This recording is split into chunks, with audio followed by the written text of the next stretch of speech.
This is part 3 on our presentation on fungi. I hope you enjoy it.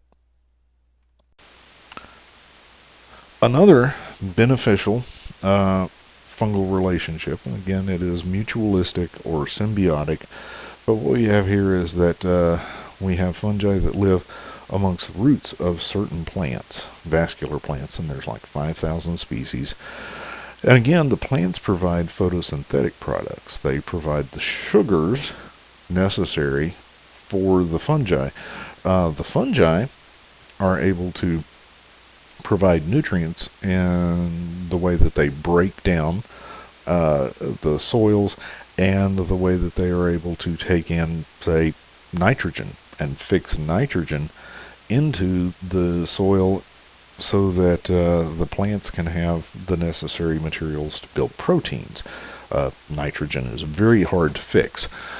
So garden plants are typically associated with fungi of the Zygomycetes. Um, it is suspected that this may have aided plants in moving from the oceans into land. This kind of combination of a fungus that would allow the invasion of what would then be a rocky, barren soil, having these fungi who could start to break down just this rock material and allow the photosynthetic partner to build from there.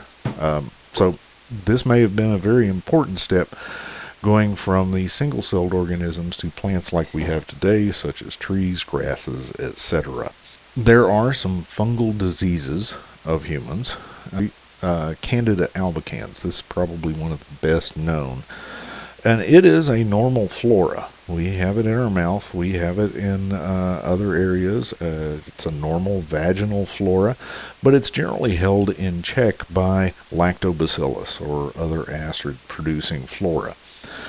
The thing is that if you take antibiotics, and any woman who has taken a dose of antibiotics for 10 days probably has had this experience, but use of antibiotics can kill the normal flora, and because it's the normal flora that keeps this yeast infection in control, you may have an overgrowth. Now, treatment of Candida is managed by antifungal creams. You can also eat yogurt. And what eating yogurt does is increases the number of lactobacillus. Or look on the container of the yogurt and you will see if it has a live active culture. And if it does, then you can maintain the appropriate culture of bacteria which are able to grow much faster. And as a result, they can keep this in check. Candida is also a normal oral flora. Now, if your immune system is depleted, such as in HIV, you can get these candidal infections in the mouth, and you can see it here as this kind of yellow, pasty, cheesy looking material on the back of the throat and the tongue. That is actually one of the definitive characteristics of full-blown AIDS. But we also see it in babies, and in that case the disease is called thrush. Treatment is with oral antifungals. I'll also tell you that you don't have to have a depleted immune system. Fungi function very well in an atmosphere that has very little oxygen. And so I've seen this in patients who wore dentures who absolutely refused to take them out. So all day, all night, they had the dentures in. Basically, this stuff won't survive in an environment that is exposed to oxygen for more than 4 hours a day. So if you wear a denture, taking that denture out at night will prevent this kind of infection.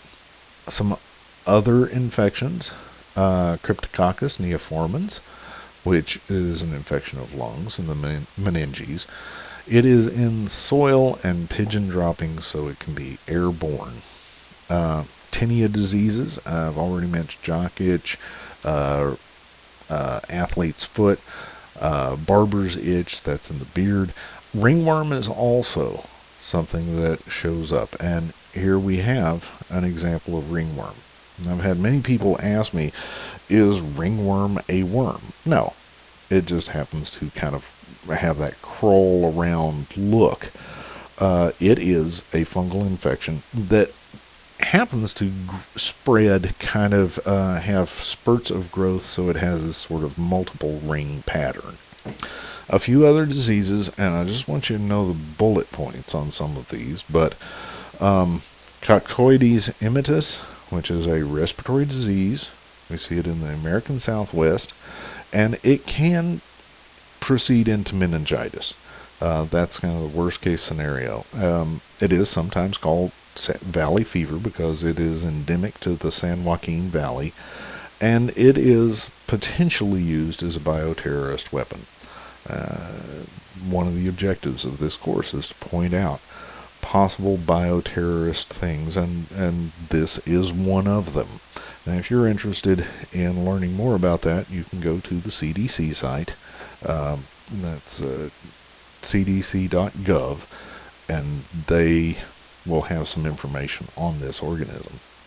Or Histoplasma capsulatum, found in bird droppings. We see it in crow droppings. It's actually endemic in Kentucky. Birds migrate, they leave droppings in fields, and once that's dried, a farmer can come in, plow up the field, whatever, and he can get this into his lungs and result in a respiratory illness. It can even spread to the skin. And I've had a relative of mine, actually a step cousin, who developed this, moved to a new farm and started trying to till up some soil that hadn't been used for, or hadn't been tilled for a number of years, and he caught this disease. There's blastomycetes dermatitis. Dermatitis is something associated with skin, but it's found in bird droppings, and it can also become a respiratory condition.